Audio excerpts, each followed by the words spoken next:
किताब दिलों च पंजाब वास्ता माशाअल्लाह टाइटल भी बहुत सोहना, नाम भी बहुत सोहना, शायरी भी बहुत सोहनी ते इस किताब दा मुसन्नफ बूटा शाकर लिया तो मेरा वीर बहुत सोहना बड़ी नाइस पर्सनैलिटी और इन्होंने पंजाब के कल्चर को किताब विच इस तरह लिखा है कि जड़ा ना कहते हैं कि इंसान एक हैरत मुबतला हो जाता है। इन्नी सोहनी शायरी लिखी, एडे सोहने गीत और इन्हों का एक गीत फेमस भी होया लैंदे चढ़दे पंजाब विच।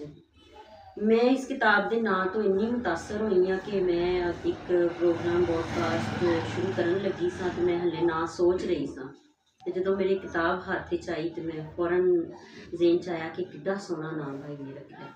तो मैं अपने प्रोग्राम का नाम दिलों च पंजाब वास्ता रख रही हाँ। यह मेरी तरफों एक तोहफा है भाई ਲਈ क्योंकि इन्होंने बहुत सोहनी किताब साडे पंजाब में दी है।